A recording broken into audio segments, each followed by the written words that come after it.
Bonjour mes chers élèves, j'espère que vous allez bien et que vous êtes en bonne santé.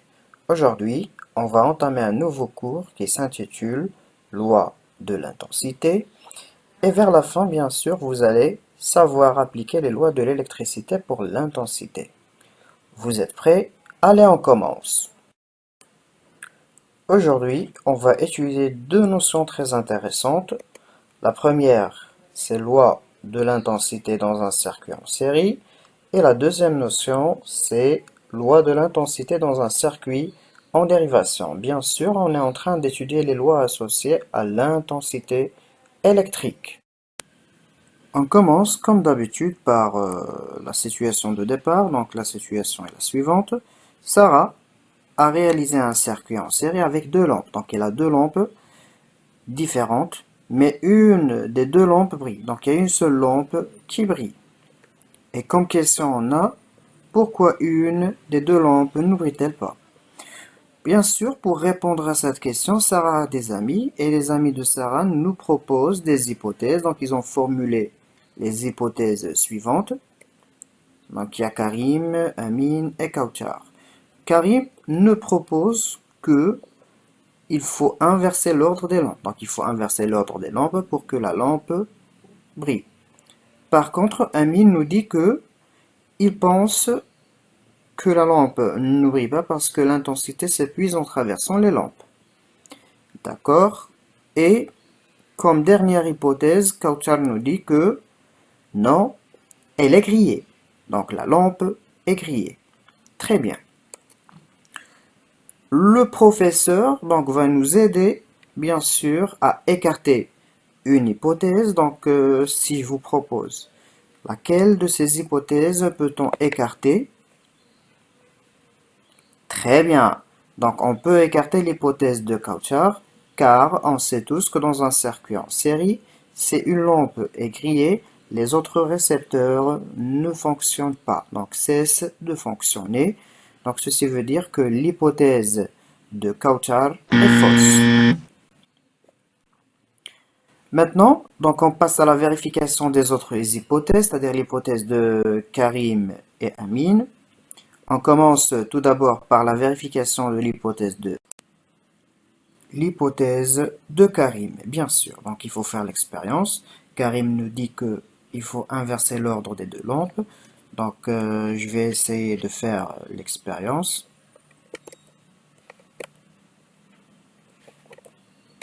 On aura besoin d'un générateur qui va nous produire le courant électrique et deux lampes différentes, L1 et L2. Donc je vais essayer de brancher les deux lampes avec le générateur. Bien sûr, les deux lampes sont branchées en série. Très bien. Donc on remarque que la lampe L1 brille, par contre, la lampe L2 est éteinte. Très bien. Donc vérifions maintenant l'hypothèse de Karim. Qu'est-ce qu'il faut faire? Bien sûr, Karim nous dit que il faut inverser l'ordre des lampes. Très bien. Donc suivez bien avec moi. Je vais inverser l'ordre des deux lampes. Très bien.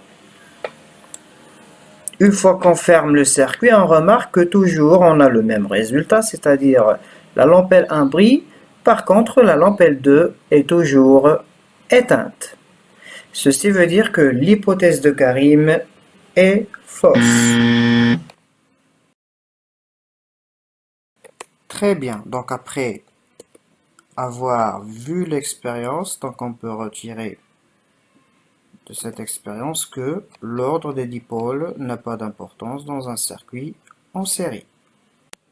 Vérifions maintenant l'hypothèse de Amine. Très bien, donc pour vérifier l'hypothèse de Amine, il faut faire l'expérience suivante, c'est-à-dire il faut mesurer l'intensité du courant électrique avant et après les deux lampes.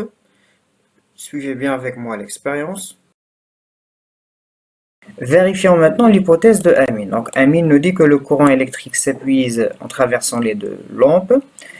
Bon, pour vérifier cette hypothèse, il faut bien sûr mesurer l'intensité du courant électrique avant et après les deux lampes. Bien sûr, comme vous connaissez tous, on aura besoin d'un multimètre adapté au mode ampère-mètre. Donc je vais essayer de insérer plutôt le multimètre dans le circuit. Vous connaissez tous que la borne positive est toujours avec la borne positive et la borne négative doit être toujours branchée avec la borne négative. Donc on remarque qu'on a une intensité de courant de 0,19 après la lampe L2. Maintenant, on va faire la même chose, mais cette fois-ci, donc on va essayer de déplacer le multimètre donc avant les deux lampes, comme ceci. Très bien.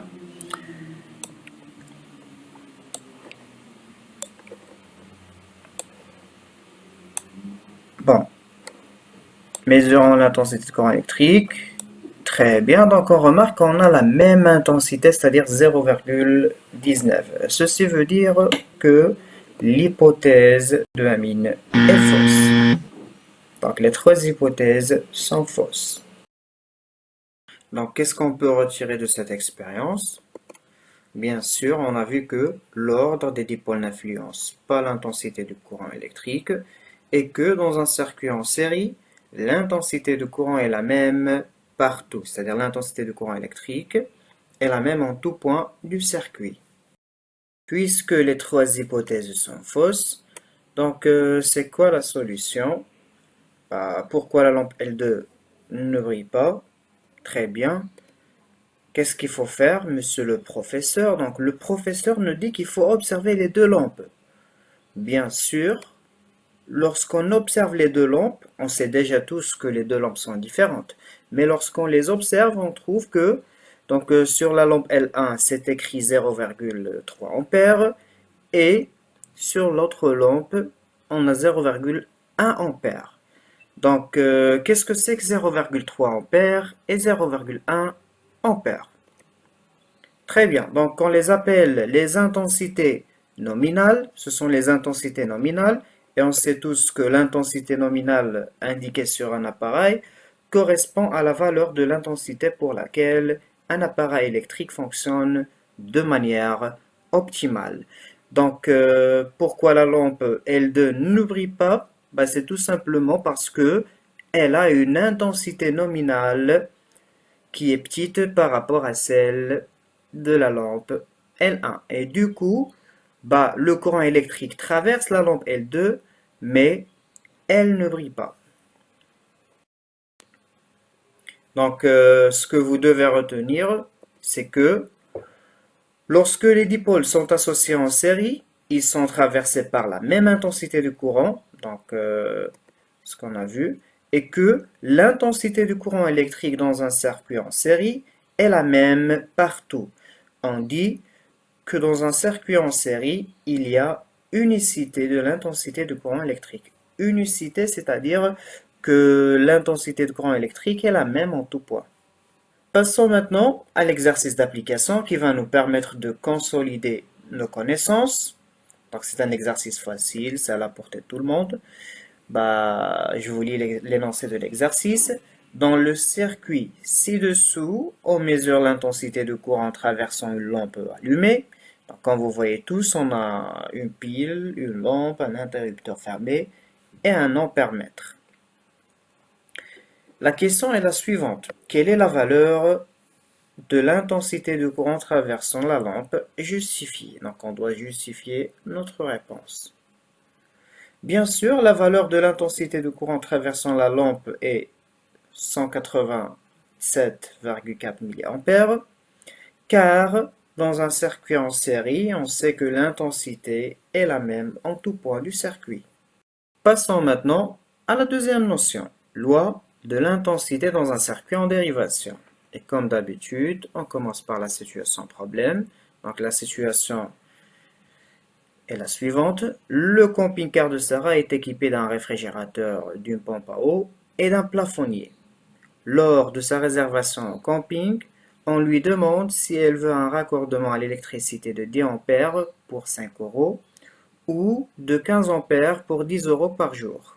Sarah aimerait souscrire à un raccordement de 10 ampères pour faire des économies. Et la question est la suivante. Sarah pourra-t-elle faire fonctionner tous les appareils électriques de son camping-car avec un forfait de 10 ampères? Très bien. Donc, et on a comme indice l'intensité de courant électrique consommée par ces trois appareils électriques. Par exemple, le réfrigérateur consomme 5 ampères, pompe à eau 8 ampères, et le plafonnier, pour qu'il puisse fonctionner, il faut qu'on lui donne une intensité de 1 ampère.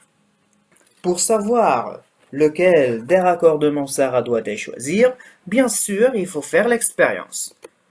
Donc, l'expérience est trop simple. Donc, elle consiste à mesurer l'intensité du courant électrique en 3 points différents. Dans un premier temps, on va mesurer cette intensité dans la branche principale, ensuite dans les deux branches dérivées. On sait tous qu'une branche principale, c'est une branche qui contient le générateur, et une branche dérivée ou bien secondaire, c'est celle qui ne contient pas le générateur. Très bien. Donc, je voudrais juste vous signaler que, donc là, dans un circuit en dérivation, on a deux nœuds, par exemple, le point E et G. Bah, ce sont des nœuds. Un nœud, c'est tout simplement l'intersection de trois fils de connexion. Bon, je vais essayer de faire le circuit qu'on a dans la gauche, c'est-à-dire je vais essayer d'insérer les deux lampes L1 et L2 en dérivation. Bah, comme vous remarquez, une fois que je relie la lampe L1 avec le générateur, elle brille. Maintenant, je vais faire la même chose, mais cette fois-ci en insérant la deuxième lampe en dérivation, la lampe L2. On remarque que les deux lampes brillent, L1 et L2. Très bien. Maintenant, donc, je vais insérer l'ampèremètre. Bah, comme vous voyez, bah, tout d'abord, il faut que j'ouvre le circuit. J'enlève le fil jaune. Ensuite, donc j'insère le fil bleu dans l'ampèremètre. Bien sûr, parce qu'il est plus proche de la borne positive du générateur, donc il va être branché avec la borne positive de l'ampèremètre. Très bien. Ensuite, bah, je continue, comme vous voyez dans la figure, donc, qui se trouve à gauche. Je branche l'ampèremètre avec la lampe L1, comme ceci, et je relie la lampe L2 à la lampe L1. Très bien. Donc on a une intensité de 0,59 ampères, c'est-à-dire l'intensité qui circule dans la branche principale est de 0,59. Maintenant on passe à la branche secondaire, c'est-à-dire la branche qui ne contient pas le générateur. Très bien. Donc j'enlève le fil jaune comme ceci et j'insère l'ampèremètre. C'est simple. Donc on a une intensité de 0,34 ampères. Très bien. Donc on continue, on passe maintenant au troisième cas. Dans le troisième cas, donc je vais insérer l'ampèremètre proche de la lampe L1. Bon, suivez avec moi dans la figure qui se trouve à gauche afin de savoir la position de l'ampèremètre. Très bien. Bon, on continue maintenant. Donc, je vais essayer de brancher l'ampèremètre dans cette position-là. Le fil bleu, bah, comme vous voyez, avec l'ampèremètre. Ensuite, j'insère le fil jaune avec l'ampèremètre et la lampe L2. Très bien. Donc, on remarque qu'on a une intensité dans ce cas de 0,25 ampères. Très bien. Donc, je résume ce qu'on a vu dans cette expérience. Donc, l'intensité du courant électrique dans la branche principale est de 0,59 ampères. Dans la branche secondaire, bien dans la première branche, on a 0,25 ampères. Et dans la troisième, on a 0,34 ampères.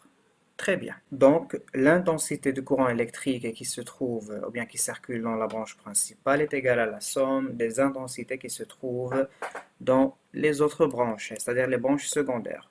Donc, dans un circuit en dérivation, l'intensité dans la branche principale est la somme des intensités dans les branches dérivées. Donc, qu'est-ce qu'on a retenu à partir de cette expérience? Donc, je vous ai déjà dit que l'intensité du courant électrique dans la branche principale est égale à la somme des intensités dans les branches secondaires. Et je vous rajoute que lorsqu'on ajoute un dipôle en dérivation, l'intensité dans les autres branches dérivées ne change pas. Par contre, dans la branche principale, elle augmente. Donc l'intensité de courant électrique dans la branche principale augmente lorsqu'on rajoute un dipôle de plus. À propos de la solution de la situation de départ, bien sûr, donc on sait tous que dans un camping-car, les appareils électriques sont branchés en dérivation. Et là, on a trois appareils, un réfrigérateur, une pompe à eau et un plafonnier. Bien sûr, la somme de ces trois intensités, donc lorsqu'on les additionne, donc on aura une intensité de 14 ampères et ceci veut dire qu'il faut choisir un raccordement de 15 ampères et non pas de 10 ampères. Très bien, donc ce que vous devez retenir, c'est que dans un circuit en dérivation, l'intensité du courant principal est égale à la somme des intensités dans les branches secondaires. C'est la première des choses qu'il faut savoir. Autre chose, c'est que un nœud est le point d'intersection d'au moins trois fils conducteurs. Et la dernière des choses, c'est que la loi des nœuds nous dit que la somme des intensités des courants entrants dans un nœud est égale à la somme des intensités des courants sortants du nœud. Afin d'évaluer nos connaissances à propos de la notion 2, c'est-à-dire la loi de l'intensité dans un circuit en dérivation, donc on termine avec un exercice d'application. Donc, dans cet exercice, il nous demande d'indiquer dans les rectangles la valeur de l'intensité attendue. Très bien. Donc, on va bien sûr utiliser ou bien appliquer la loi des nœuds. Très bien.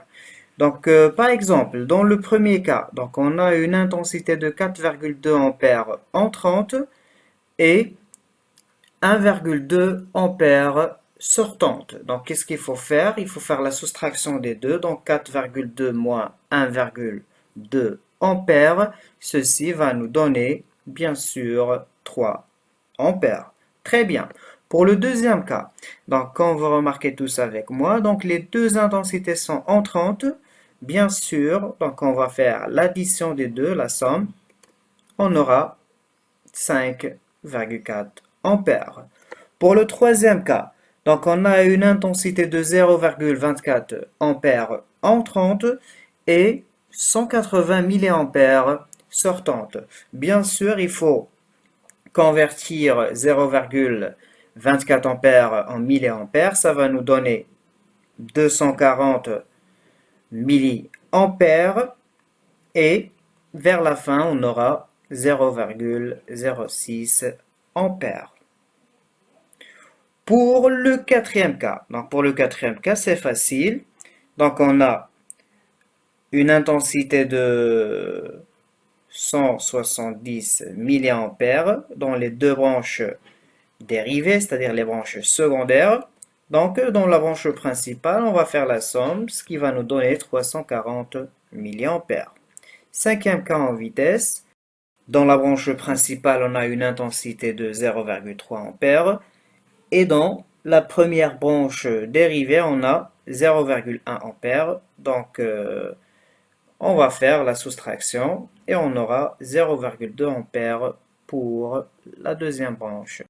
Pour le dernier cas, donc on a trois lampes branchées en dérivation avec le générateur, 1 ampère, 3 ampères, 2 ampères. Donc la somme des trois va nous donner l'intensité de courant électrique générée par la pile, c'est 6 ampères. Merci et à la prochaine, Inch'Allah.